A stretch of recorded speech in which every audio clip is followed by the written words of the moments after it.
ప్రభుత్వం ఏర్పడే దగ్గర నుండి ఇప్పటికి కూడా ప్రతి ఒక్క నిరాశతో ఉన్నారు. ప్రధానంగా చూసుకుంటే ఈ రోజు పోలీసులు అరెస్ట్ చేసిన అనంతరం విడుదల చేసిన తర్వాత కేవలం బీఆర్ఎస్ పార్టీ ప్రశ్నిస్తుంది కాబట్టి ఈ ప్రశ్నించే తత్వాన్ని ఎప్పుడైతే అణిచివేయాలని చూసింది కాంగ్రెస్ ప్రభుత్వం. మనతోని కేటీ రామారావు గారు ఉన్నారు. వారు ఇప్పుడు కూడా సెక్రటేరియట్ దగ్గర కూడా భారీగా సంఖ్యతో వెళ్తున్నారు. వారిని అడిగి తెలుసుకుందాం.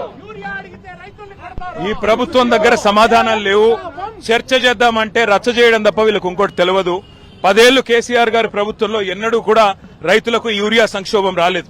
కానీ ఈ రోజు ఎందుకు వచ్చింది యూరియా సంక్షోభం అంటే ప్రభుత్వం వైపు నుంచి కనీసం జవాబు చెప్పే పరిస్థితి కూడా లేదు. శాసనసభలో చర్చ పెట్టమంటే పెట్టరు, సమాధానం ఇవ్వమంటే ఇవ్వరు. కేంద్రం రాష్ట్రం మీద, రాష్ట్రం కేంద్రం మీద నిందమోపి తప్పించుకునే ప్రయత్నం చేస్తా ఉన్నారు.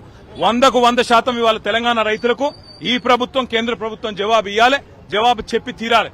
అదే మాట మేము అడిగితే ఇవాళ మమ్మల్ని కూడా అరెస్ట్ చేస్తా ఉన్నారు. కాబట్టి తప్పకుండా రైతుల తరపున మా పోరాటం కొనసాగుతుంది. జవాబు వచ్చేదాకా, జవాబు లభించేదాకా వీళ్ళని వదిలిపెట్టమని చెప్తా ఉన్నాం.